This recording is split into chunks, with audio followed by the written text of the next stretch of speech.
Le grand dialogue. Le grand dialogue de l'émission de débat du studio Tamani sur votre radio. Le grand dialogue. La journée mondiale de l'Afrique a été célébrée le 25 mai dernier et au cours de ce grand dialogue, nous parlerons des acquis de l'Union africaine ainsi que des défis que cette organisation doit relever. Et nos invités sont Mokhtar Diarra, président de la jeunesse de l'Union africaine, Fousseini Doumbia, constitutionnaliste universitaire et Maître Amadou Théoulé Diarra, avocat et membre de la société civile. Je suis Mohamedou Touré, mesdames et messieurs, bonsoir et bienvenue. Le grand dialogue. Je le disais, on parle de la journée mondiale de l'Afrique. Selon Pierre Bouyoya, représentant de l'Union africaine au Mali et au Sahel, l'action majeure accomplie par l'Union africaine est la libération du continent du colonialisme. Cependant, l'Afrique est-elle réellement libre? Un représentant du Mi-Sahel, M. Yves Penda, va répondre à cette question. Il faudrait d'abord se rappeler les objectifs que l'OUA s'était assigné lors de sa création en 1963, précisément le 25 mai. Et l'organisation s'était donnée comme mission principale la libération des pays et des peuples africains de la domination coloniale et de la discrimination raciale, la réalisation de l'autosuffisance et la lutte contre le sous-développement, et troisièmement, la promotion de l'intégration, de l'unité et de la solidarité africaine. Je peux vous dire, monsieur le journaliste, que le premier aspect, qui est la libération des pays et des peuples africains de la domination coloniale et de la discrimination raciale, fait partie des plus grandes réalisations qu'on pourrait mettre en actif de l'Union africaine, avec la vague des indépendances et la fin de l'apartheid en Afrique du Sud en 1994. Maître Amadou Théoulé Diarra, partagez-vous ce constat? Bon, oui. Et bonsoir, chers téléspectateurs. Et, en fait, partager de façon mitigée le point de vue, parce qu'il y avait dans un premier temps, dans les objectifs de la charte en 63, libérer les parties du continent africain qui étaient sous le joug du colonialisme. Je pense que ces luttes d'indépendance ont abouti, soit par la guerre, soit par la négociation. Dans tous les cas, les objectifs de 1963, en ce qui concerne la libération de l'Afrique, sur le plan juridique, à savoir donner la possibilité aux Africains de choisir chez eux les candidats de leur choix. Et je pense que cet objectif-là, il est rempli. Alors maintenant, là où le bas va blesser, est-ce que le fait de changer les administrateurs coloniaux par des chefs d'État que nous-mêmes nous avons élus, eh bien, ont changé fondamentalement quelque chose dans la gestion de l'Afrique? Tout le problème est là, parce que vous êtes indépendant, c'est vrai, mais en fait, il y a des accords qui ont permis, peut-être pas le retour, mais qui ont permis en fait aux anciennes puissances colonisatrices de rester avec nous et sous une forme subtile et qui ne nous permet pas effectivement d'être nous-mêmes. À savoir que, dans la gouvernance, il y a la présence à présent de certaines institutions que d'autres personnes appelleraient des institutions néocoloniales, comme par exemple la Banque mondiale, comme par exemple le FMI, comme par exemple les organisations de coopération internationale qui sont là et qui ne nous laissent pas les mains libres, comme par exemple ces puissances ont les leurs chez eux.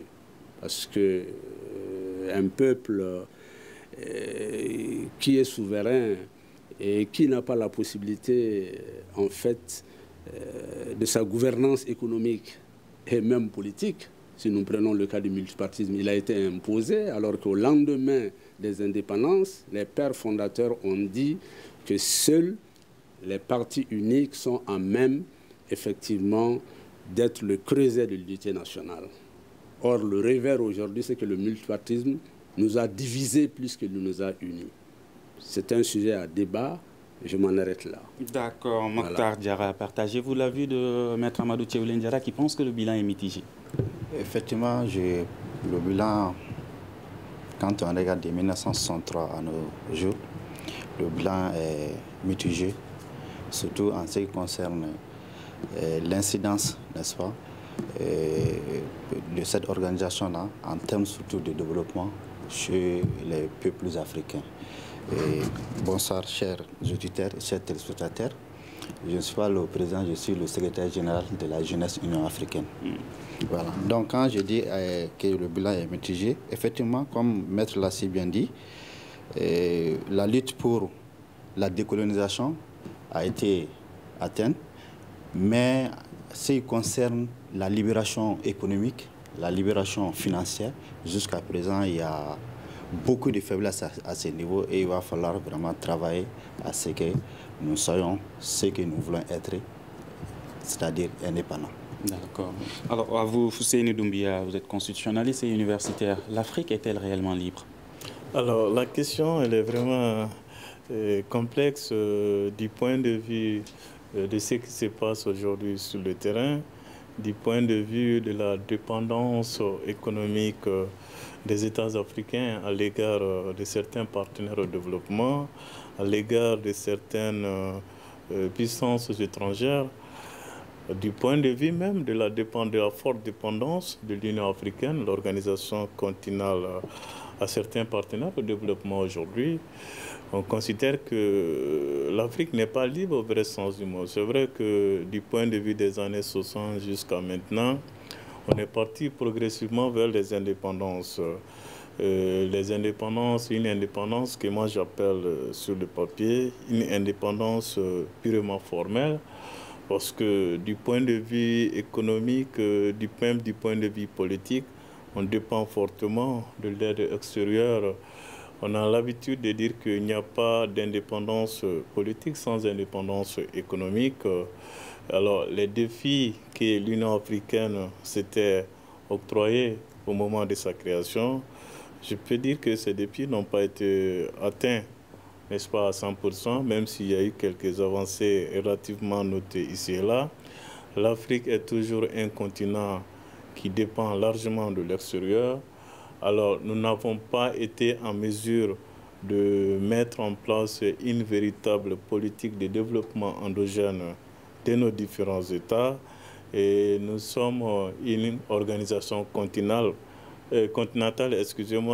qui dépend aussi fortement pour son entretien, pour son fonctionnement de l'aide publique au développement. Et nous avons des comportements qui nous sont dictés par nos partenaires. Donc, au regard de tous ces aspects, il est vraiment très difficile de dire que les États africains sont vraiment libres parce que nous avons beaucoup de nos comportements aujourd'hui sur le plan politique, sur le plan économique et dans d'autres domaines qui nous sont vraiment dictés par la communauté internationale. Maître vient de nous rappeler sur le cas de la Banque mondiale et de certains partenaires bilatéraux occidentaux. Il y a des choses qui nous ont été imposées au moment des années 60 qui avaient du mal notamment à prospérer sur le terrain parce qu'à l'indépendance déjà, on était des États fragiles. Maître vient de nous rappeler sur le cas du multipartisme qui a eu du mal à vraiment prospérer en cette période parce qu'il y avait d'autres défis. Les défis du développement, les défis de l'unité nationale.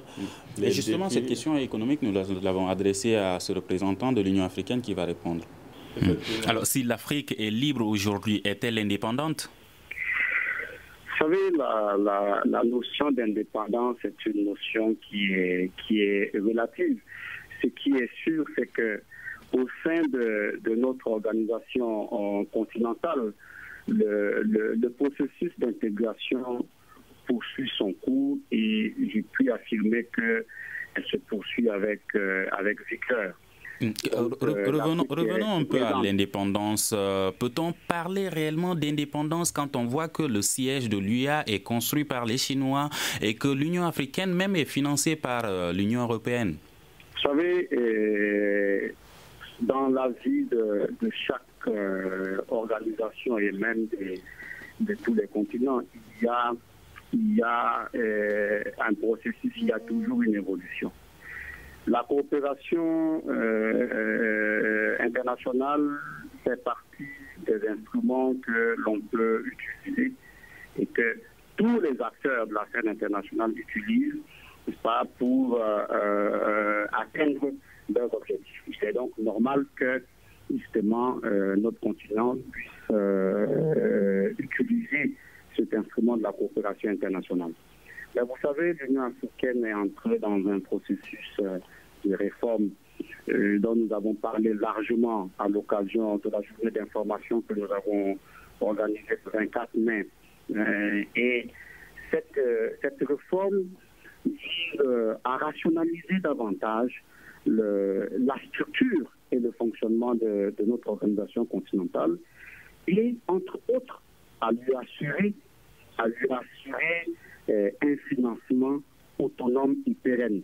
Et si vous étiez à cette conférence, vous avez dû remarquer à travers la brillante présentation, les brillantes présentations faites par le président Bouyoya et l'ambassadeur Patrick Camara, que des efforts importants ont été réalisés et que le processus est à jamais enclenché au sein de l'Union africaine pour un financement autonome. Et la garantie que je pourrais vous donner par rapport à ce processus-là, c'est le fait que cette fois-ci, l'action a été entreprise au plus haut niveau, au niveau de la conférence des chefs d'État et de gouvernement. Et en 2 ans, ce qui a été fait sous l'impulsion du président Kagame est extraordinaire. Et dans un avenir proche, on se rendra tous compte de ce que l'Union africaine, à travers ses États, prend en compte le financement de ses activités. Mokhtar Diarra, pensez-vous comme Hugues tout de suite que c'est normal que l'Union africaine, à ce stade, s'adosse aux partenaires? Et c'est au niveau de la jeunesse africaine, nous, on trouve ça déplorable qu'après plus de 50 ans, jusqu'à présent, une institution comme l'Union africaine puisse vraiment chercher des financements pour le financement surtout de ces projets de développement.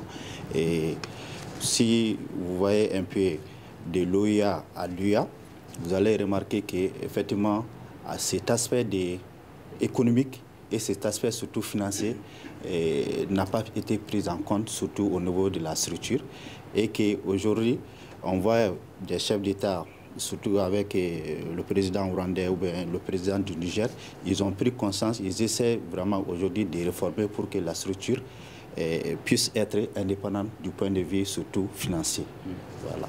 D'accord. Fousseini Doumbia, a-t-on l'impression que pendant toutes ces années, que les dirigeants africains se sont sentis à l'aise de bénéficier de cette aide internationale?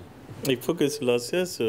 Au regard de leur indépendance, je crois qu'on peut aller dans le sens d'un partenariat renforcé, ce qui n'est pas exclu, avec les partenaires internationaux, avec des partenaires bilatéraux, mais la forte dépendance à l'aide, il faut que cela cesse. S'ils veulent vraiment, nos chefs d'État veulent vraiment faire honneur à leur indépendance, s'ils veulent vraiment être libres sur la politique à mener dans le cadre de leurs États. Comme on dit, l'aide est vraiment liée. On ne peut pas se permettre de dire qu'on est indépendant et après recevoir une aide où on va dicter tout ce que vous devez faire en termes de gouvernance. Ce n'est pas une indépendance au vrai sens du mot. Voilà pourquoi il faudrait peut-être mettre en œuvre des mécanismes de financement autonomes. Pourquoi pas chercher des moyens pour aller dans le sens d'un développement endogène de l'Afrique, ce qui est extrêmement important. Nous avons des potentialités énormes. Justement, n'avons-nous pas des ressources nécessaires pour pouvoir... Nous avons des ressources nécessaires pour cela. Il suffit de mettre en place une bonne politique allant dans le sens de la transformation de ces ressources, de ces matières premières. Quand vous prenez ces matières premières aujourd'hui, elles servent à profiter, n'est-ce pas, aux puissances industrialisées, à certains États, alors que ça aurait pu aussi contribuer à notre développement, ça aurait pu être une opportunité de développement endogène de nos différents États. Comme on dit, l'Afrique consomme ce qu'elle ne produit pas et produit ce qu'elle ne consomme pas. Il faut qu'on quitte de cette dynamique pour promouvoir ce qu'on appelle une création des richesses sur la base des produits que nous-mêmes nous produisons sur le terrain. C'est là extrêmement important. En plus de 50 ans déjà, comme mon prédécesseur vient de rappeler, on est en train de dépendre jusqu'à présent de l'aide publique au développement, de l'aide extérieure. Il faut que cela cesse. L'Union africaine avait avait posé les pas, je crois, en 2017, en mettant en place un mécanisme d'autofinancement de ses propres activités à travers Nous y reviendrons tout de suite. Si l'Afrique, si vous êtes d'accord, Maître Amadou Tchéoulé Ndiara, que l'Afrique a des ressources nécessaires pour pouvoir s'autofinancer, pourquoi n'arrive-t-on pas à exploiter ces ressources? Bon, parce que ce n'est pas qu'on n'exploite pas ces ressources. On les exploite, mais comment elles sont exploitées? Parce que l'accroissement, par exemple, de la croissance ou du développement dans un pays est dû aux entreprises et aux matières premières. Mais si nous regardons l'état des entreprises dans nos pays, en tout cas, et on note dans certains pays un recul. Parce que ces entreprises qui étaient en fait les ressorts de l'État ont été complètement en fait arrachées à l'État national pour les mettre à la disposition du privé. Or, vous ne pouvez pas demander à des entreprises privées d'organiser et de réaliser des grands travaux nationaux, en tout cas pour un pays. Mais le problème, c'est autre chose aussi. Le problème, c'est que nous avons des matières premières qui sont exploitées soit directement ou indirectement en lien avec des nationaux. Mais nous savons aussi que nous n'avons pas un contrôle sur ces ressources. Si nous prenons le cas, par exemple, de l'or au Mali, mais vous savez, toutes les entreprises minières qui sont au Mali, eh bien, ont des possibilités, après l'exploitation, après que l'or ait été, en fait, mis en lingot, ils ont des possibilités, ces entreprises ont des possibilités. Il y a des vols directs qui ne passent même pas, en fait, je ne dis pas le contrôle, mais qui ne passent même pas par la capitale. Ça, c'est un premier problème. Le deuxième problème, c'est que, mais quel contrôle, effectivement, les nations, et précisément, nous avons effectivement de l'exploitation de ces ressources minières. Nous n'avons aucun contrôle. Le contrôle s'entend, en fait, la possibilité que nous avons de regarder de l'extraction jusqu'à la transformation et de dire que nous avons la conscience nette que ça va vers vous et ça, c'est pour nous. Mais est-ce que ce n'est pas avec la complicité des dirigeants africains? Mais bien sûr, c'est pour cette raison que la question de l'indépendance, où nous sommes indépendants parce que nous nous autodéterminons en élisant nos dirigeants, mais par la suite, maintenant, les dirigeants, on achète leur conscience. On les corrompt. Et quand on vous corrompt, vous cessez d'être indépendant. Parce que les élections peuvent être des élections parfaites. Moi, je peux être d'accord avec ça. Mais aussi, il y a la possibilité de corrompre les dirigeants. Parce que sinon, on ne peut pas comprendre que dans des pays comme les nôtres, que les dirigeants, en fait, n'aient même pas la possibilité d'accéder à ce qu'on appelle la chambre, si vous voulez, dans les mines d'or, la chambre des triers. Quand vous n'aviez pas accès, on vous présente simplement ce qui en sort, alors que vous ne savez pas ce qui s'y trouve. Je trouve que aussi, ça, ce n'est pas vraiment dire que nous sommes indépendants. Et la question de fond, c'est cela. Or, ce sont justement ces matières premières-là qui permettent un accroissement effectivement de nos revenus. Et c'est ce qui va engendrer la croissance, c'est ce qui va engendrer le développement. Tant que nous n'aurons pas maîtrisé ça, nous ne pouvons même pas impulser l'agriculture. On ne peut pas impulser l'agriculture parce que nous ne les maîtrisons pas. Or, vous savez que c'est le jeu de ces matières premières qui font que, eh bien, nous tenons. Parce que le paiement des salaires en dépend. Il y a beaucoup d'activités économiques qui en dépendent. Regardez un peu Bamako. Si vous prenez Bamako, c'est du point de vue institutionnel. Mais vous avez des bâtiments neufs flambants partout. Mais est-ce que c'est ce qui signifie que, en fait, nous sommes un pays qui avance? La question, c'est autre chose. Monsieur Diarra, d'où le thème de ce 55e anniversaire qui est gagner la lutte contre la corruption, un chemin vers la transformation de l'Afrique. Est-ce qu'on parviendra à lutter contre la corruption en Afrique?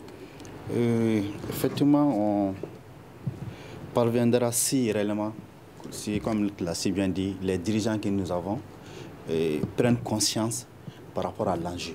L'Afrique est beaucoup en retard, mais l'Afrique dispose de beaucoup de ressources naturelles.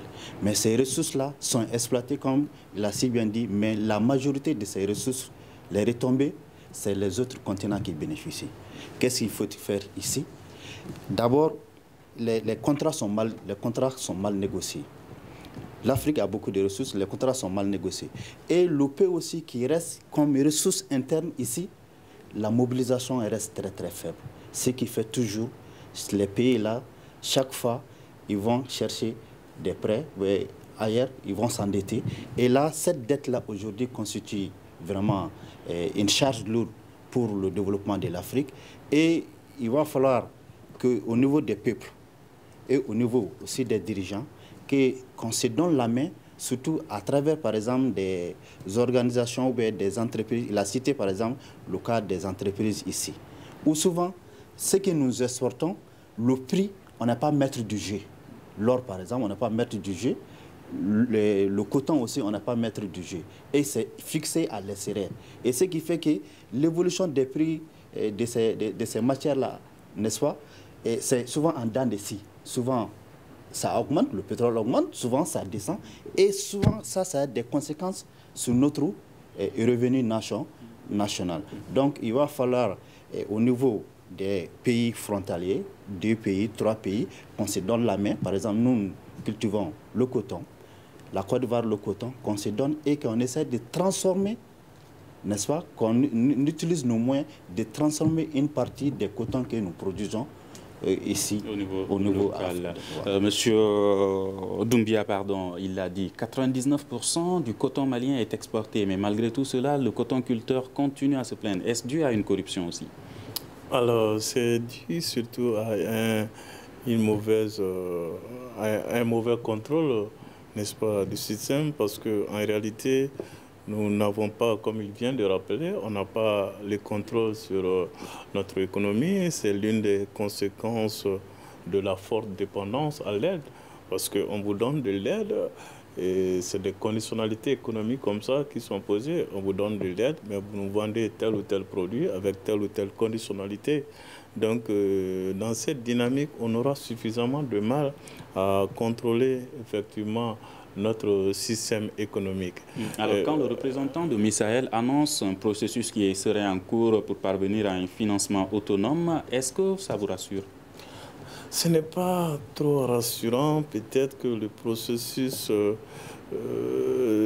peut-être si le processus est mis en place à long terme, on verra peut-être bien ce que ça va donner. Mais moi, je me dis que tout repose sur une question de volonté. Même du point de vue du financement de l'organisation continentale, on constate qu'il y a beaucoup d'États qui ne contribuent pas à hauteur de souhait. Il y a les plus grands contributeurs aussi qui sont là. À un moment donné, c'était les guides libyens Mohamed Kadhafi qui assurait presque la majorité du financement de l'Union, de l'organisation continentale. Donc, dans cette dynamique, je me dis que tout repose sur une question de volonté.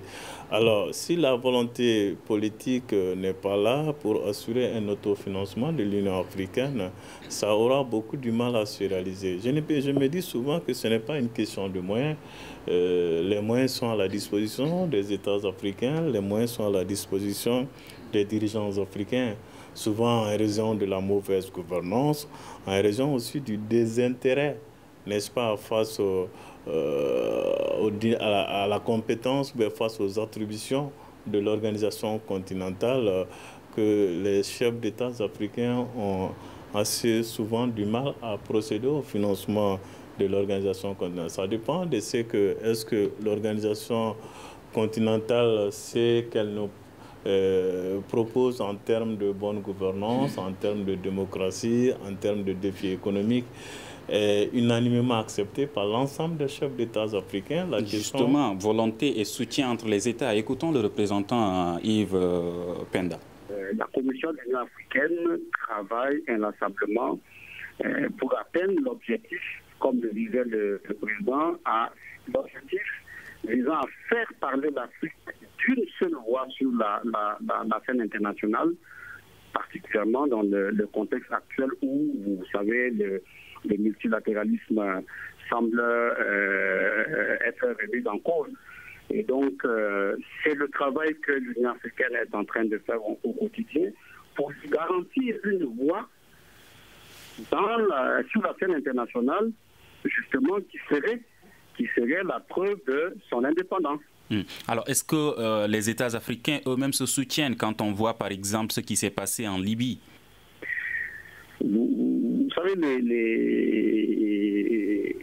la question qu'on peut se poser par rapport à la situation au Libye est très, très profonde. Aujourd'hui, par exemple, il y a une réunion qui se tient à Paris sur les voies de résolution de la crise en Libye. Mais faut-il le rappeler, les initiatives sont multiples sur cette question-là.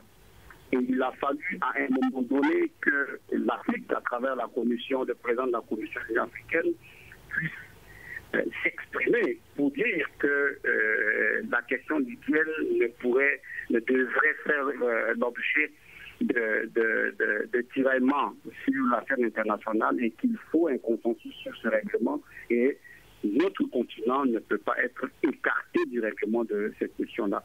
Et c'est ce qui est en train d'être fait. Et l'Afrique a toujours été présente depuis le déclenchement de cette crise.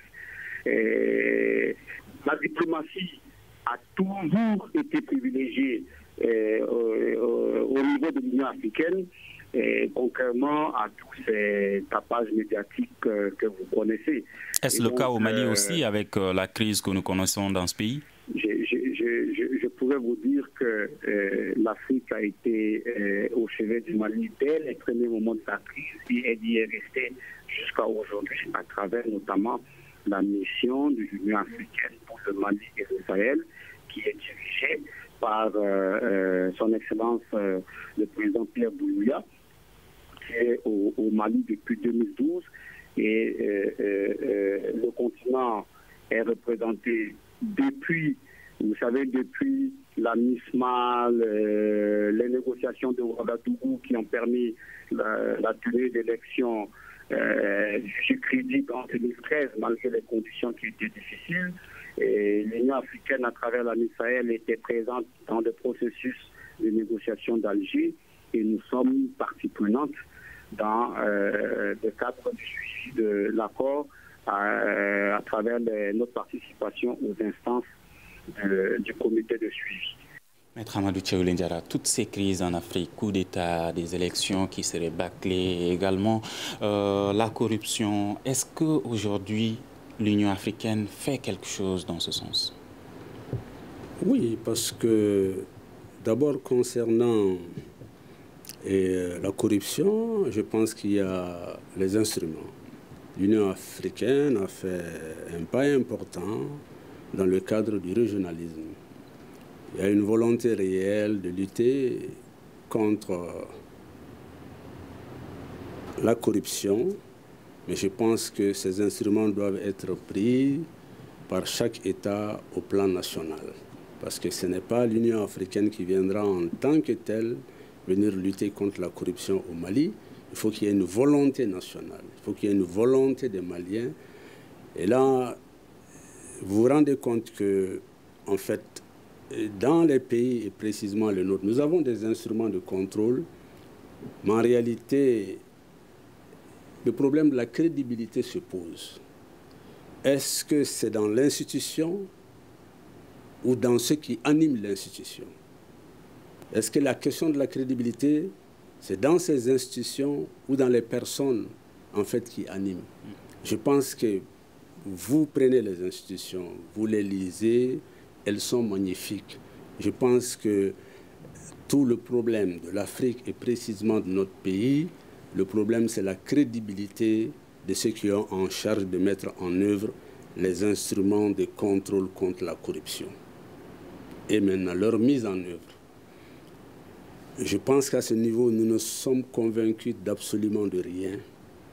Et puisque nous avons des jeunes parmi nous, il faut que les générations se convainquent que c'est dès aujourd'hui que les jeunes doivent commencer la rupture avec nous.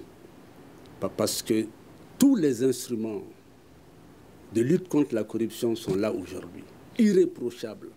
Mais pourquoi nous n'arrivons pas à lutter contre la corruption? Première question.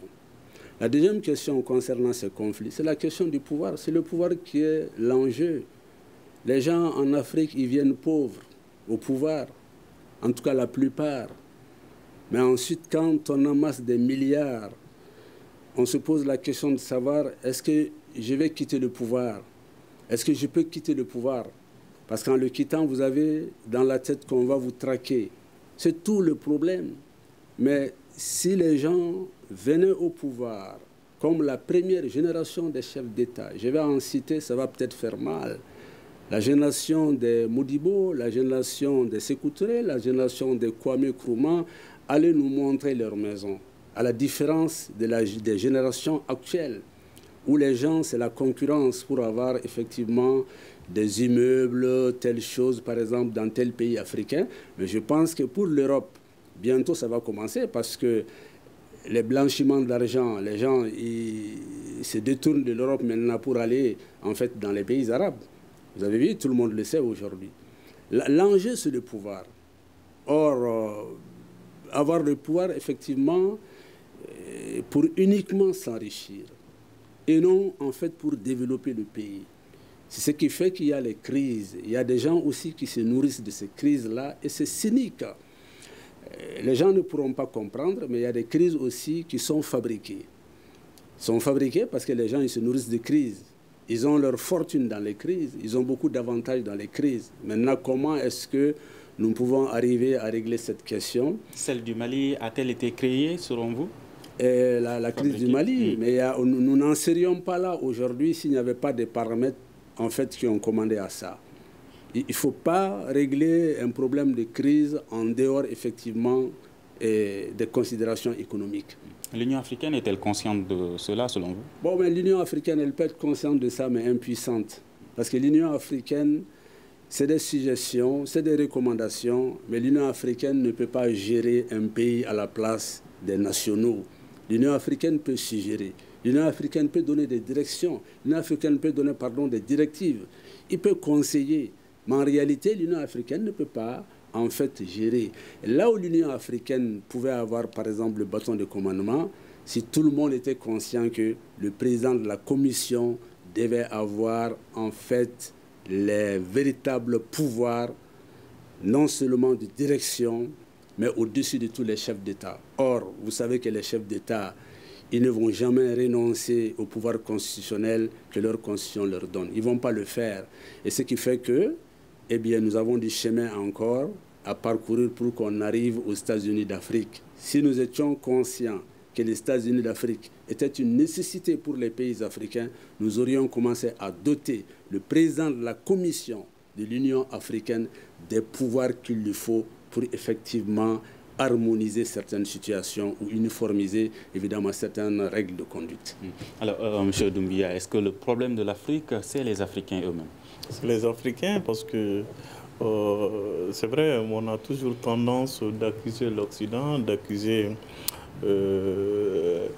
comme on appelle certaines puissances industrialisées, d'être à l'origine du mal de notre continent. C'est vrai, du point de vue de l'histoire, ça a été une réalité, mais au regard de ce qui se passe chez nous, à cause même de notre propre comportement, à cause de la corruption, à cause de la répression des manifestants, à cause de mauvaise gouvernance, à cause du détournement des deniers publics, à cause au regard aussi des stratégies de conservation du pouvoir.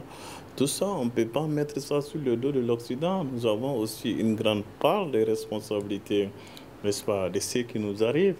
Maître vient de rappeler, nous avons des institutions extrêmement fragiles, n'est-ce pas, pour lutter contre la corruption. Le ministre ou le président qui se rend coupable de détournement du denier public, il faut que l'Assemblée nationale joue extrêmement son rôle pour lui mettre en accusation. Et cette accusation sera un moyen de, comment on appelle, de prévenir sur d'autres infractions à venir. Le seul garde-fou peut-être qu'il y a, c'est la pression populaire. Les mouvements populaires, à chaque fois s'il y a mauvaise gouvernance, à chaque fois s'il y a dérapage dans un État, c'est le peuple qui sort pour dire non. Et à travers cela, il y a toujours gain de cause. Donc, il faut que toutes les institutions jouent pleinement leur rôle pour lutter contre cette situation. Alors, l'Union africaine n'est pas suffisamment outillée pour faire face à certaines crises. Dans la plupart des cas, elle se rallie derrière soit les institutions régionales, soit certains partenaires, certaines institutions onusiennes. Dans la plupart des cas, l'Union africaine devient spectatrice, n'est-ce pas, des différentes crises sur le continent. Quand je prends l'exemple sur le cas du Mali, on constate depuis le coup d'État jusqu'à la fin de la période transitoire en 2018, c'est la CEDEAO qui a joué pleinement le rôle. L'Union africaine s'est toujours, n'est-ce pas, placée derrière la CEDEAO et dans certains États aussi en même temps. Dans la plupart des cas, elle va même, quand elle prend souvent active une place prépondérante dans la résolution de certaines crises, elle va même souvent à l'exagération.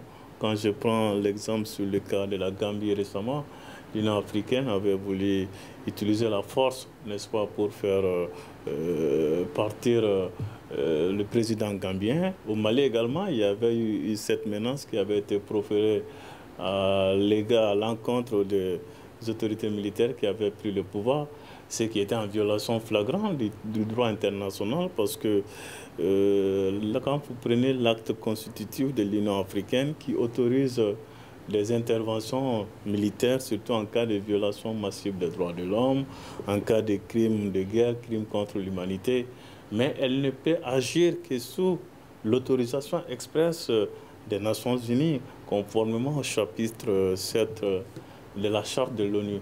Donc, dans cette hypothèse, cela intervient surtout en cas de menace ou de perte à la sécurité internationale, ce qui était loin d'être le cas pour les cas du Mali et de la Gambie. D'accord. Monsieur Diarra, on dit très souvent que l'Afrique est le continent le plus pauvre. Et on voit beaucoup plus de crises en Afrique qu'ailleurs. Comment expliquez-vous cela? Bon, comme vous l'avez si bien dit avec la question précédente, la corruption. La corruption en est le problème. Ensuite, il y a ce que j'ai dit dès le début, il y a l'adversité qui est là. Les adversaires, nous les connaissons, qui font de telle sorte que l'union que nous voulons, que ça ne se réalise pas. Les adversaires, nous les connaissons, c'est qui? Des adversaires, c'est-à-dire les pays colonisateurs. D'accord. Les pays qui ont colonisé le continent africain. Est-ce que la France est adversaire au Mali? Au Mali, la situation ici, on peut l'apprécier de différentes manières, la coopération avec ces pays. Mais ce que je peux dire, c'est que les maux que nous avons ici, c'est dû d'abord à la corruption, parce que c'est avec la corruption d'abord qu'il y a le phénomène de migration. Vous savez, aujourd'hui, la jeunesse africaine est confrontée à ces problèmes, et l'Union africaine, comme ils ont si bien dit, est faible face à ces problèmes-là, même s'ils ont tenté quelque chose en 2014 avec l'Union européenne pour pouvoir au moins résoudre ces cas de migration. Mais là, les résultats sont restés vains. Et ensuite, comme conséquence de la corruption, il y a la question du terrorisme toujours et les conflits. Toujours quand une classe social s'accapare de tous les revenus d'une nation, forcément ceux qui sont là vont un jour ou autre là se soulever contre. Et là, ça va amener souvent le désordre. Donc, je pense que c'est vrai, le continent africain, en termes de développement, nous sommes pauvres, mais en réalité, nous avons beaucoup de ressources qui peuvent nous permettre. Est-ce que ce n'est pas une mentalité aussi, quand on voit les jeunes même, qui pensent toujours que l'Europe est mieux que l'Afrique? Oui, chez nous aussi, il a cité dans ses interventions le cas, par exemple, des pères fondateurs. Nous, au niveau de la jeunesse africaine, c'est une question de conscientisation, c'est une question de sensibilisation. Ces pères de l'indépendance de l'Afrique, le peu de temps qu'ils ont eu à faire au pouvoir, les actes qu'ils ont posés, vraiment, si les jeunes d'aujourd'hui s'imprégnaient de ces idées-là et dirigeants de demain, je pense que le sort de l'Afrique vraiment va être intéressant. D'accord. Les solutions pour parvenir à mettre fin à tout cela, à développer l'Afrique, comment y parvenir, Maître Amadou Thiaw Ndiara? Bon, on est optimiste. Quand on vit, on doit espérer. Mais ça, c'est un idéal. Mais au-delà maintenant, il y a des instruments qu'on nous propose. Par exemple, si vous prenez nos relations dans le cadre du partenariat APE Union européenne, parce que c'est le partenariat le plus important aujourd'hui, il y a une volonté réelle de se développer. De l'autre côté, avec les partenaires, on souhaite que l'Afrique, puisse se prendre en charge elle-même. Mais quand nous prenons les accords de partenariat économique, il y a un problème. Il y a un problème parce que vous savez qu'il y a des difficultés qui entourent la signature. Or, c'est un gros morceau. Et vous savez également qu'il y a en fait le faux bond de la Côte d'Ivoire et du Ghana qui ont, je pense, signé des accords intérimaires dans ce cadre, alors que l'Union africaine est une entité. Et vous savez que ça, c'est malheureux d'abord. Mais ça veut dire simplement que chaque pays marche sur la base de ses propres intérêts. Mais si nous prenons ce cadre-là, on a dit, quand nous signons les accords, évidemment, nos partenaires auront les possibilités, en fait, de venir, et nous aussi, nous aurons les possibilités d'exporter. Justement, je reviens à cette question de mentalité qui fait que l'Africain pense toujours que ça viendra quand Dieu le voudra, avec cet espoir. Bon, oui, parce que nous sommes obligés de penser comme ça, parce que malgré les élections, les chefs d'État vous diront que c'est Dieu qui m'a donné mon pouvoir. Ça, vous ne pouvez absolument rien. Parce que les gens que même vous mobilisez pour aller voter, nous sortons un peu du droit, allons dans l'anthropologie. Même les gens qu'on mobilise, on pense que c'est le fait du marabout ou du grand féticheur qui les chicote pour qu'ils aillent voter. Et quand on a cet esprit, on ne peut pas respecter l'électorat. Est-ce que vous me comprenez? Quand vous pensez qu'une force les a contraints pour voter pour moi, parce que il ne faut pas qu'on se place, quand nous critiquons les institutions en Afrique, dans la même dynamique qu'en Europe. Non, il faut sortir de là. Parce que ici, le chef d'État, les dirigeants africains pensent que c'est les forces mystiques qui ont contraint les gens à les élire. Est-ce que pour le 29 juillet, ce sera le cas où on pourra éviter ce genre de situation? Monsieur Doumbia. Précisément, quelle situation? L'élection. Concernant les élections, quand les gens pensent toujours que c'est Dieu qui les met à leur place. Non, ce n'est pas Dieu qui décidera. Ce qui est sûr, Dieu peut donner le destin d'un peuple à quelqu'un, mais c'est le peuple qui décide. Ce qui est sûr, c'est le peuple malien qui déterminera qui sera président de la République. Peut-on s'attendre à des élections apaisées? À des élections apaisées. C'est vrai, pour le moment, les prémices d'une crise post-électorale sont posées.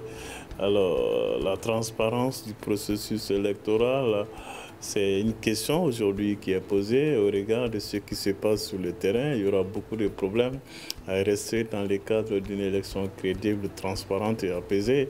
Nous sommes en crise, les conditions, n'est-ce pas, il est très difficile dans une situation de crise d'éviter une crise post-électorale. Donc c'est à l'ensemble de tous les acteurs de prendre les jeux pleinement leur rôle pour éviter des crises post-électorales. Merci, désolé M. Diarra, c'est ce qui met fin, le temps fait de fou, à ce grand dialogue qui portait sur la célébration de la journée de l'Union africaine, les acquis et les défis que cette institution devra relever. Et nos invités, Mokhtar Diarra, secrétaire général de la jeunesse de l'Union africaine, Fousseini Doumbia, constitutionnaliste et universitaire, et Maître Amadou Tchéoulin Diarra, avocat et membre de la société civile. Grand dialogue réalisé par Studio Tamani, mise en onde assurée par Salim Diarra, régie vidéo assurée par M. Mamadi Keïta. Je suis Mohamedou Touré. À demain pour un prochain numéro du Grand Dialogue de Studio Tamani. Le Grand Dialogue. Le Grand Dialogue de l'émission de débat du Studio Tamani sur votre radio.